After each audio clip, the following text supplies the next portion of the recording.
Welcome to the newest episode of Beyond the Fame with Jason Fraley. I'm your host, Jason Fraley, picking the brains of the top filmmakers, musicians, and artists of our time. Little Feat rocks DAR Constitution Hall on April 16th, marking the 45th anniversary of recording their landmark live album Waiting for Columbus in Washington, D.C. I spoke with founding keyboardist Bill Payne about the band's catchiest tunes from Dixie Chicken to Oh Atlanta, as well as tons of behind-the-scenes stories with former frontman Lowell George. Hey, Bill Payne, thanks so much for joining us on WTOP. Jason, a pleasure. Thanks for having me. Now we're talking because the iconic band Little Feat is going to be rocking DAR Constitution Hall here in the nation's capital on April 16th. So everybody get your tickets now. It's coming up soon. What can we expect from this show? Is it all the old hits, or anything new, or a little of both? Well, what it is, it's a really special event this year for Little Feat. It's the 45th anniversary, excuse me, of Waiting for Columbus, which was recorded in D.C. 45 years ago. So we're going to play that record in its entirety. So there's, I think, 17 songs off the original recording. We're going to jam on them, so it's not going to be a replication. We'll do the order of which the album and songs appear, but we're not going to adhere to every inch of the arrangement and that kind of thing. So it's been going over very, very, very well with fans that are expecting about, hey, there's a new version of Little Feat that's out now. What does that sound like? And people are just going crazy. It's been wonderful. Right. And Waiting for Columbus was, I believe, it was the first live album you all ever did, right? It was, and it's thought of as one of the best live albums of all time. So it's up there with a group of, a handful of others, live at Leeds, that kind of thing. So we're in good company, and a lot of people have recorded this record over the years. I think it was a 2010 Fish did a recording of it, or at least played it at one of their Halloween concerts. And those are some good friends of ours. So that was pretty nice that they were able to do that. But a lot of other bands have done it too. But when Little Feat does it, it throws it into it's a different kind of thing, because it's our baby. So we got a good control of it. It sounds really, really, really nice. Definitely. And if you don't mind, since that's the album you're going to be playing, I'd love to do sort of a deep dive in that album itself. So the recording, it was over like what? It was multiple performances. The first four were what, in London before you came over here and did the DC stuff at GW University? Yeah, we did a few in the Rainbow Theater, I believe. We also recorded up in Manchester a couple of shows, I believe, and those were without horns. We brought in Tower of Power, of course, as our horn section. But Warner's is going to be releasing Waiting for Columbus, and they'll include those shows that were not previously heard, which were, as I said, were in Manchester. So that's Warner's is helping us out on quite a few things, which is a good position to be in. We also have a management company, Ken Levitan, who's part of Vector Management, and Brian Penix. They're both down in Nashville, Tennessee, and things have really picked up for us. We've got a PBS special we're involved in, and playing DAR and Beacon Theater and a bunch of really great places, and we got a very good team lined up for us. Sounds freaking great. So if any listeners remember that live album, or actually, do you think speak to our listeners who might be hearing this that maybe not only picked up the live album, but were actually there at GW's Lisner Auditorium? Like talk to them and say, hey, we missed you, and let's recreate some magic. Come on again. Well, yeah. We to any and all fans out there that were there for the original incarnation of this record, definitely come back and hear and see what's going on. I think a lot of you have over the years, because 45 years is a pretty good span of time. But for those of you that have not caught this tour this year, that are hearing good things, come and see it and hear it for yourself. It's um, I'll tell you the truth. I mean, I'm just jaded enough to, if I didn't feel something was happening, I just would stay home. You know what I mean? And I'm enjoying every minute of playing with these guys. Tony Leone on drums is incredible. He's an incredible drummer. The highest compliment any fan could have given me about Tony was he says, "Well, he's not Richie Hayward, but Richie Hayward isn't him either." I thought, well, there you go. Uh, Tony's in a class by himself. He's played with Chris Robinson and the Brotherhood. Got Phil Lash and a host of others. I've worked with Phil as well. So, and then we have Scott Sherrard on guitar, vocals. I met Scott when he was the musical director for Greg Allman. I was a tour. I was out. I up until last October, I've been touring with the Doobie Brothers. So. Which are good friends of ours as well. So, well, that's exciting. Everyone loves some Doobies. Well, they're a good group of people. Mike McDonald was on that tour the last year and a half, and he's taken over the keyboards for those guys. I've been with him for 7 years, and I'm back exclusively with Little Feat, which has to say a lot, because I told him, I said I would be probably playing over 160 shows or something if I was playing with both bands. So I think we just keep it down to a low boil with Little Feat, and that's actually a high boil because we're working a lot this year, Jason. It's a pretty special year in front of us. That's freaking great. If people are, let's go. I want to go into some of the tracks that they're going to hear out at the show off of Waiting for Columbus, the recreation of that live album. Of course, the big one, of course, Dixie Chicken. Remind us how that song came together. Do you have any good stories about, who came up with what and putting together that one? There's a story that I cannot tell. Maybe I'll put it in the book, but it involves a friend of ours who was a hooker in Las Vegas, some handcuffs, a guy named Rick Ducka, who was our road manager, and the possible inclusion of police coming because of laughter and screaming and all sorts of stuff through an open window, which I was trying to drown out with an accordion. So you get a sense of what was going on there. On a musical level, I can tell you that there's a pretty iconic piano lick in it. Da-do-da-da-da-da-da-da. That business there, right? Mm-hmm. And that was actually, I borrowed that, not the lick itself, but the voicing from a record that we recorded. And it was on the first album, it was a Willie Dixon song, How Many More Years is the name of the song. And they had a descending line that instead of playing what would be a G natural for musicians, they raised it up to a G sharp. So it gave that tonality. So instead of going, which most people would play, I went.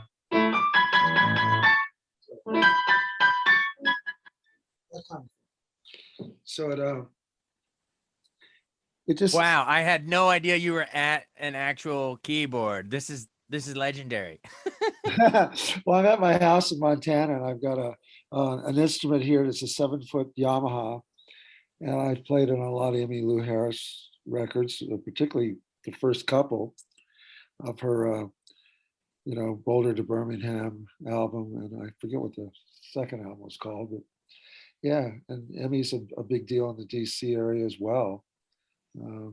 So yeah, I like to illustrate when I can on the piano, answers and set up questions and all kinds of stuff. Oh, it's great. Are you kidding me? It's the best kind of surprise for someone in my racket. We get some real time playing there. And real quick, what I'm trying to think what else was on there. Oh, how about Oh Atlanta? How'd that one come together? That's another favorite.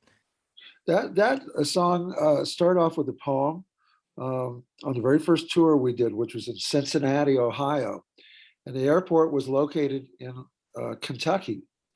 So they got a place down in Kentucky, that kind of stuff. We got a place down in Kentucky, right down near Ohio. And I'm talking about watching planes take off. I thought this is a weird activity. Um, so I kind of stored the poem, and then a few years later, Lowell and I were arguing about who could write a hit record or not, and neither one of us could. But I wrote "Oh Atlanta" as a result of that back and forth about who could write something. I like the idea, the notion of people entertaining themselves watching planes land and take off. And if I were doing that, what would I want to be doing? Well, I'd want to be going to Atlanta to see some girl. So it was a pretty simple premise for writing a tune. But when you're writing rock and roll, you don't have to come up with grandiose ideas. Awesome. Well, do you have a favorite song on Waiting for Columbus that's not those two, that's not Dixie Chicken or Oh Atlanta? Like when you guys go out there and recreate that whole thing, is there one that, when you actually get to tickle the ivories there, or the keyboard keys that you look forward to? There's actually a couple of them. One of them is called Mercenary Territory, which is a great Lowell George song. Mercenary Territory. Yeah, that's a good one. And Tri-Face Boogie's one I also really like, and I like it because it's a song that Richie Hayward and I wrote. It's the only song that Richie wrote. Richie was our drummer, by the way, and back in the day, and so that was the only song that Richie Hayward ever wrote for Little Feat. And it's a really, when people hear it, they go crazy, dancing and carrying on. So it's a really cool tune. So how does it go? Can you play a little bit for me while you're there? Oh, well, sure, of course. Let's put that keyboard to good use.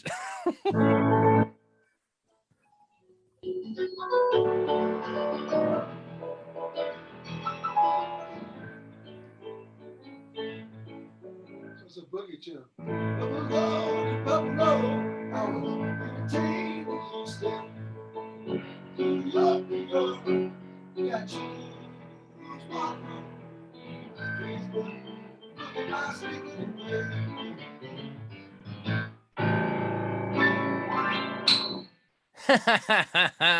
Thank you so much. Thank pleasure, you, man. Where are you? Where are you doing this from? I'm at my home in Montana. Okay. I'm about 20 miles from Yellowstone Park, and I was out playing golf yesterday, and today we have looks to be about 1 to 2 inches of snow on the ground. So this is Montana, spring in Montana. Happy almost April. Here's some snow for you. No Well, kidding.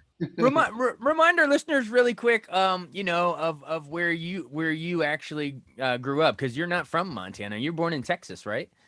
I was born in Texas, but raised in California.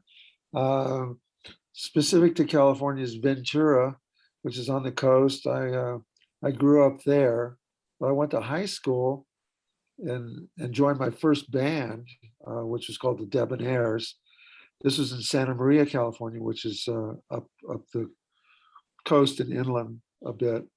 But yeah, I was a surfer. I didn't being asked to play with the Rolling Stones at one juncture of my career. I'd say one of my biggest thrills was being asked to be a part of to join a surf club. I'm deadly serious, because it was cool. It was people were watching me surf, and they go, "Hey, you want to join this surf club?" And I go, "Yeah, sure." And I went down to Wind and Sea, which is down near San Diego, and some guy ran over me with his board when we were out surfing, and my left hand was injured. Oh, no. I wound up going to the doctor, and I'd been in the water like all the time, and I go, "How long will it be before I can go get back in the water to go surfing?" He goes, "I would wait 2 weeks." I said, "Really?" So I went home to my parents, and they go, "What did he say?" They weren't even there with me. I go, "He said I could go surfing immediately." Oh, okay. So I go out, I come back, and my hand is like looking great. He goes, "Wow, this." I go, "How long do I have to wait before I can go surfing again?" I'd wait another 2 weeks. I go, okay, see ya. That's in a nutshell my view of authority. Oh, that's a great story. But wait a minute. So that your hand, I mean, that as a keyboardist, that's your moneymaker. Or or had you not started playing at that point? I wasn't in a band at that point, but I was. Um, that would have been in ninth grade, right? So in seventh grade, my woodshop teacher, Mr. McConnell, said, "Bill, I'll give you a passing grade, but stay away from the saws." And that was that was when I had an inkling that I am a musician, because I'd been playing music since I was 5 years old. I took lessons from a woman named Ruth Newman in Ventura, who taught me, uh, Mozart, Beethoven, Grieg, any romantic piano pieces, and some Bach as well, Mozart, etc. But she told my mother, "I'll make sure Bill knows how to uh, read music, but let's not take the magic out of it for him. So let him play. Just if he has something he hears, let's let him play by ear. I'll make sure he knows how to read." So I had a great teacher. She also taught me how to play pipe organ, which is when people see me on stage and I'm reaching up to play other keyboards. Uh, I got that from playing the pipe organ. So Wow. I utilize a lot of different things to do things. I'd also say that this exercise, Jason, is not strictly going to be limited and hardly limited to waiting for Columbus, although that's going to occupy a lot of our time this year. But I've written 20 songs with Robert Hunter, for example. I've got 2 songs I've written recently with Charlie Starr, who's with a band called Blackberry Smoke. Mm-hmm. Um, about 8 tunes with the guy that did the editing for Sir Paul McCartney's book on lyrics. Wow. He's a Pulitzer Prize winning poet named Paul Muldoon. We've written 8 songs. So we're going to be recording, not just my tunes, other people in the band, Tony and Scott, Fred Tackett, they have tunes as well. So we'll, Little Feat is back with a vengeance, and um, expect some new recordings out of us in the next year and a half. Oh, that's great. Is all this like, pandemic 2 years of being at home and just letting, you had extra time, so you're just cranking out, letting the creative juices flow? I had the 20 songs before with Robert, because we were writing. Yeah, when the pandemic hit, there was, yeah. So what do? We recorded some with each other. I recorded with the Doobie Brothers some songs. I recorded with Little Feat. Um, Other people were calling me up, and before the pandemic, I didn't even know how to record from the house, to be honest with you. But so, We've like a all lot of people, we've all adapted. that's what I was just going to say. We, like most of us, we had to adapt to what was in front of us, and we had to hunker down. And so, as bad as it was also some very good things that came out of it. Oh yeah, absolutely. And if you don't mind sharing a story you've probably told a million times, I'd love to remind our listeners. I'd love to fill in the gap there. And we're ping ponging around, but that's how we creative people do. We just tangent. But I'm gonna. That's right. True. I want to feel at least chronologically a little bit about how you get from being surfer guy hurting your hand playing the piano on the organ and all that. How did you actually meet Lil George and form Little Feat in '69 in LA? How did that actually come about? It came about from an abortive attempt of me going to Northern California first, to maybe join a band up in the Bay Area, and it just didn't work out. I thought these guys were nice people. Um, they had everything but talent, is the way I kind of put it. They were more drug dealers than musicians, I think. So I was listening to an album called Uncle Meat, which is a Frank Zappa record. And I thought, I want to meet Frank Zappa. That's the band I want to be with. And so I was told that Frank was going to be in Europe for a while, but there was a guy named Lowell George I should tag up with. And I did, and we hit it off pretty famously the first visit. And we had 2 or 3 more visits, and then finally decided this is what we ought to be doing. Is he's forming a band. I'd like to be a part of it. So that's what happened.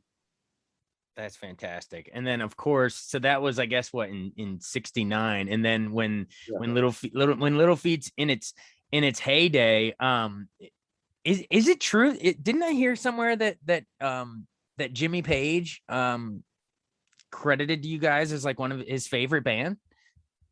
Yeah, that's I've heard that too. And uh, I think it was in a Rolling Stone interview in like 75. He, obviously the iconic, Zeppelin guitarist. And there he is, a lot of people would point to him as one of the greatest guitarists ever. And there he is saying, your band is his favorite American band. How does that make you feel?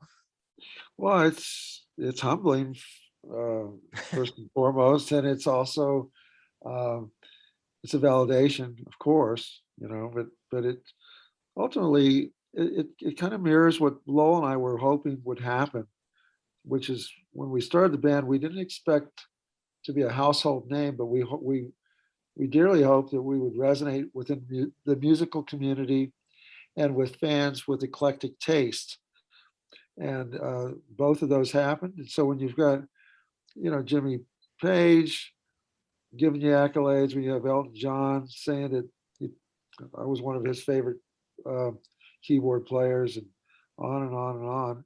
And then the amount of people we've worked with over the years. It's about music. It's about being a musician.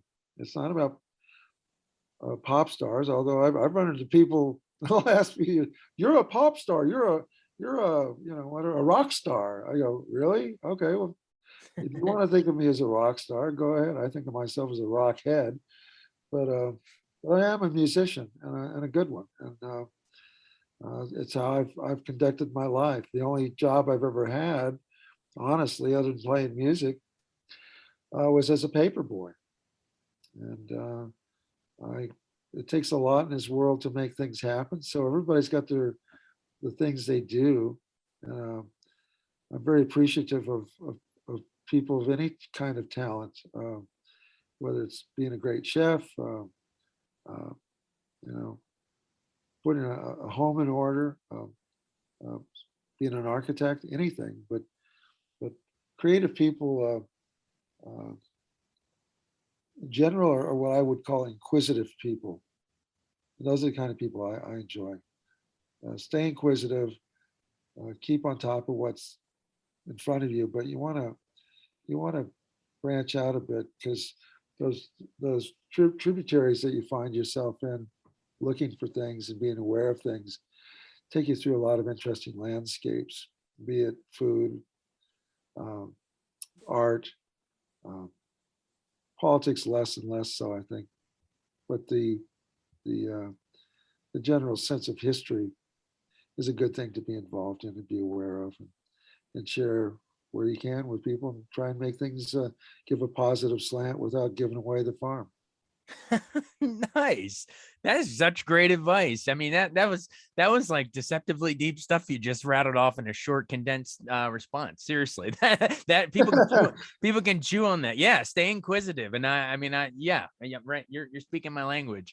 Well, tell me, before, you've been really generous with your time, but remind me, before you guys, did you reunited, I guess, in what, 87 all the way on to today, but take me back into that hiatus there. Like, why did George, Lowell George disband the group there? Right. And it was right before he died, right?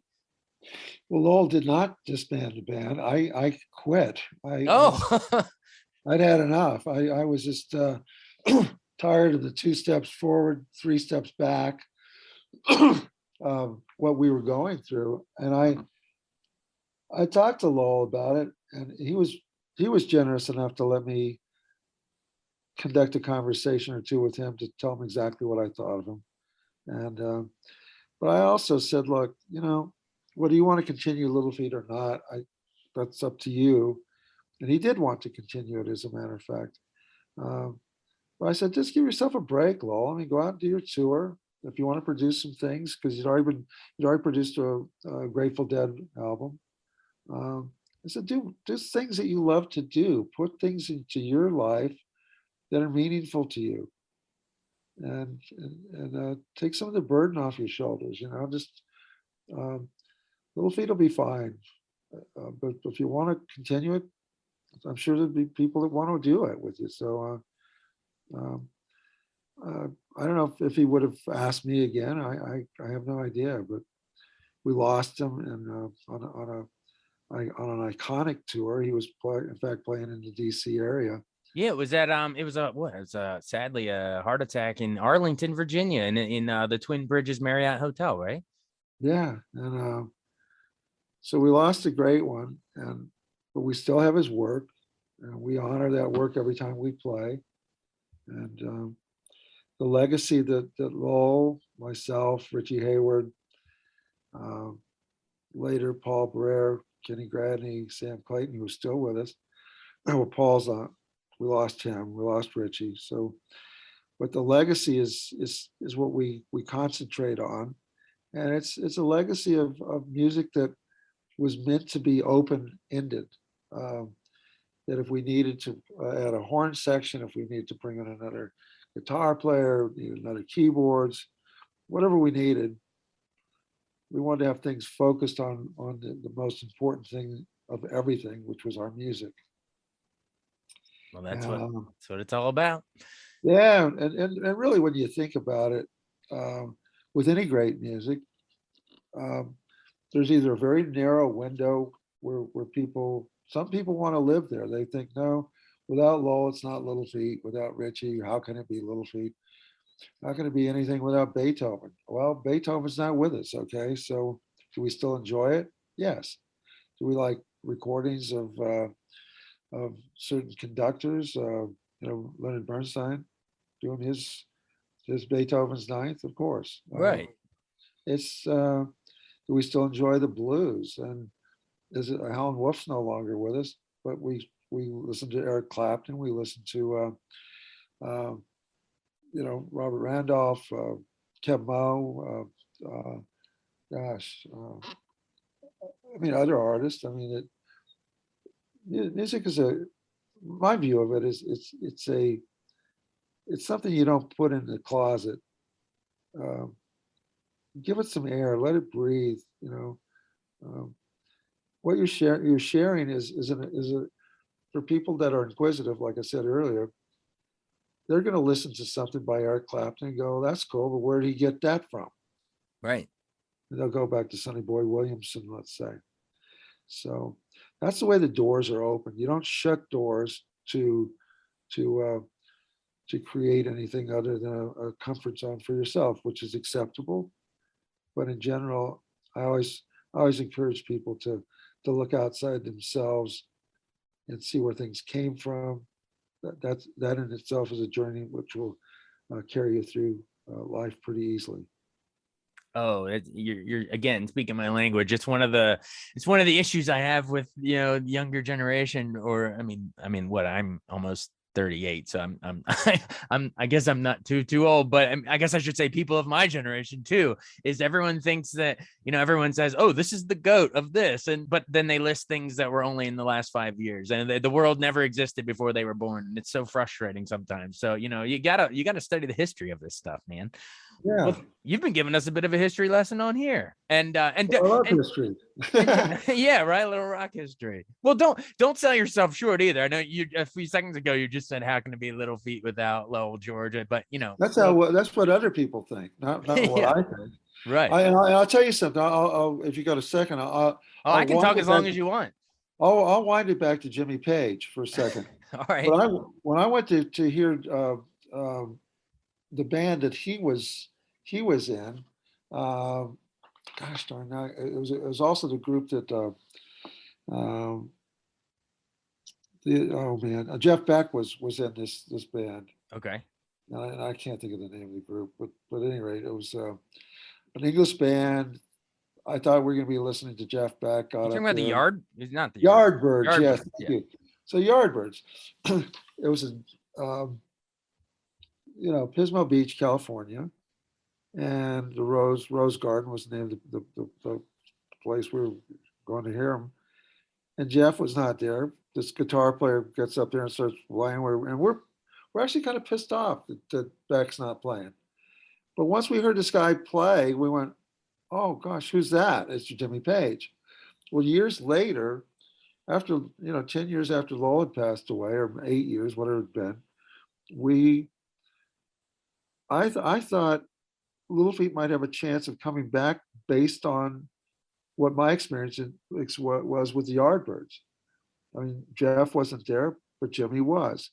So how are we presenting this group, and why can we call it Little Feat? Why should we call it Little Feat? And it became evident to me that it is about the music. It's about the people. You don't ever replace anybody, but you bring in people that can fill in the gaps, and that it still has a certain feeling to it that you can look at yourself in the mirror and go, this works. And we more than proved that could happen. So I just love walking out on stage, Jason, to people that are expectant about something, and then you see them just melt into this this reservoir of happiness and joy, because Little Feat is back. It sounds terrific, and it lifts their spirits. And I mean, if I can be a part of something that in this day and age where we all need our spirits lifted, and for good reasons, then I'm proud to be a part of that. I don't need to. I mean, if I wanted to just do what I was going to do, I could either retire or I could play with a number of other people. I'm still a pretty good musician, so I love playing with Little Feat, and we're still bringing a very good message to people. And the way we're doing it now, which is a pretty ballsy thing to do in the first place, is go out and play Waiting for Columbus. That was one of our biggest records. Well, that's the way I like to do it. Let's put it where it is and let people hear it for themselves and go, this rocks, this resonates, or next. There's always going to be a few of those people. That's life.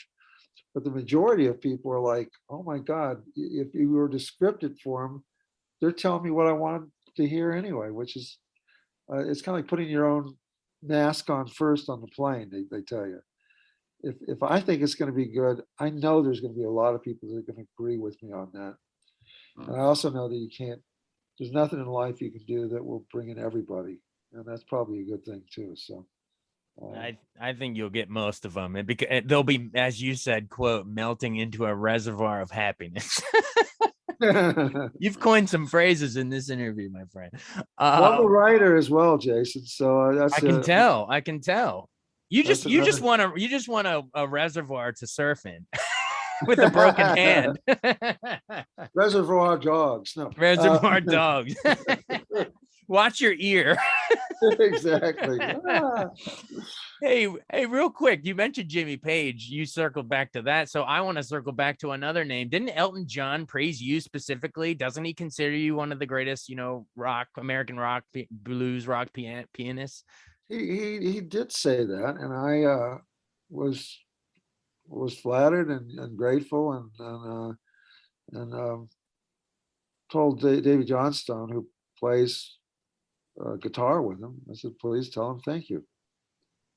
So I did wind up working with Bernie Taupin, who was his songwriter, co-writer, co-writer on.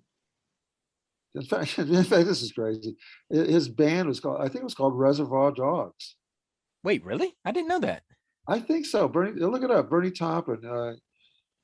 He had one band. I record on both those albums. So. Okay. Farm Dogs. Farm Dogs. Okay, good. Farm Dogs. Wow.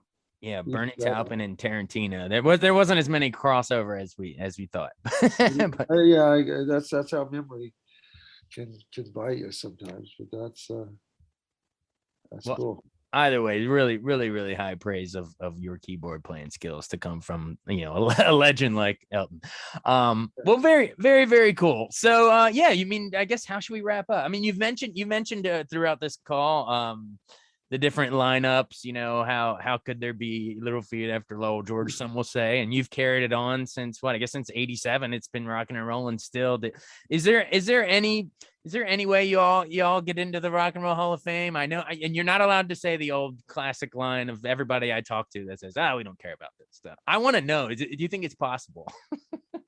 Of course it's possible. And I didn't used to care about it, and I do now. You do? Really? You've changed on that?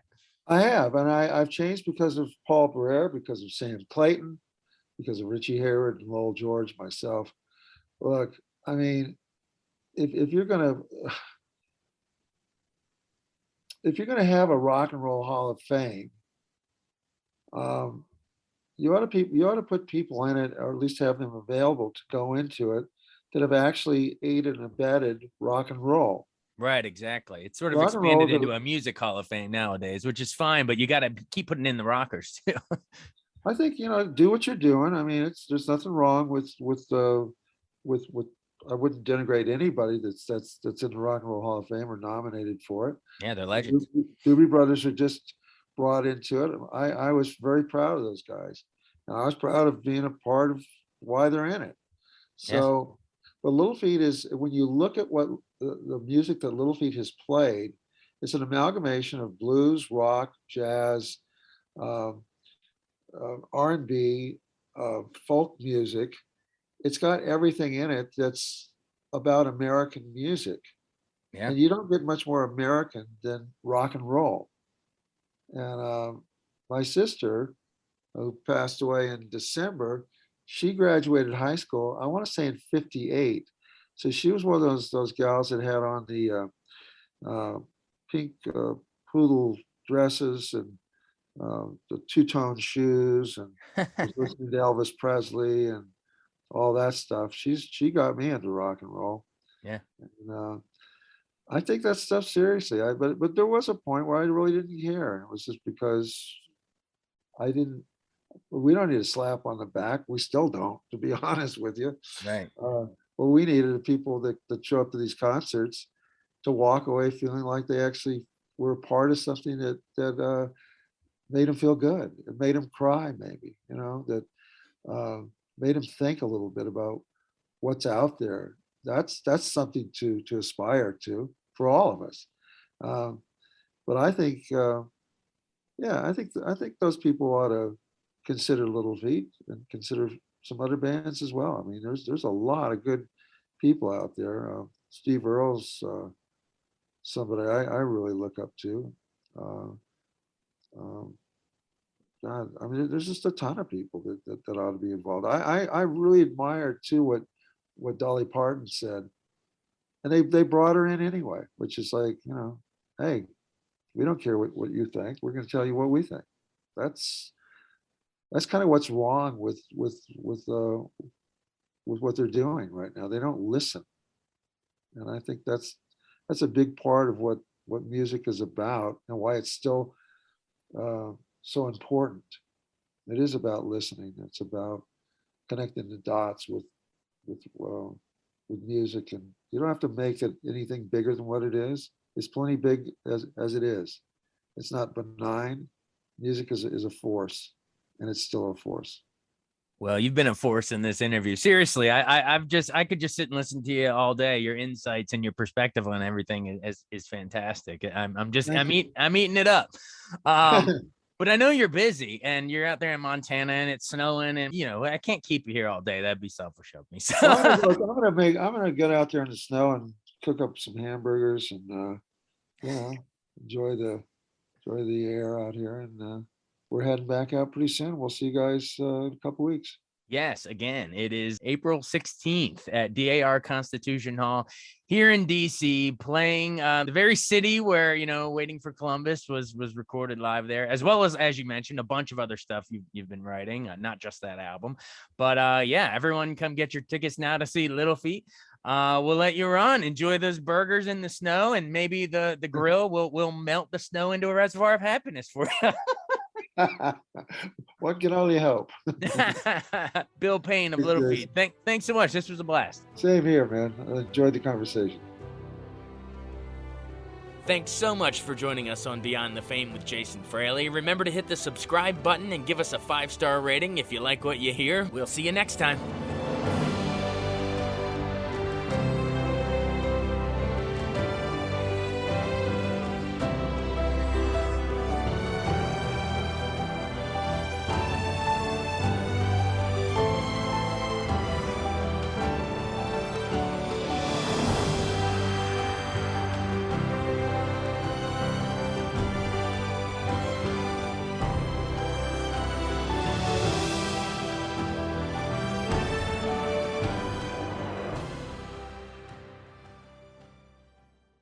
I wanted to take a second to tell you about an app I really enjoy. Living in the DC area is great, and Podcast DC gathers all of the local shows that I like all in one local app. Health, sports, local news, politics, and so much more. Podcast DC is the new local app with hundreds of DC area podcasts to choose from. I can earn exciting rewards just for listening and share the podcasts I love instantly. Available in the App Store or in Google Play, listen local with Podcast DC.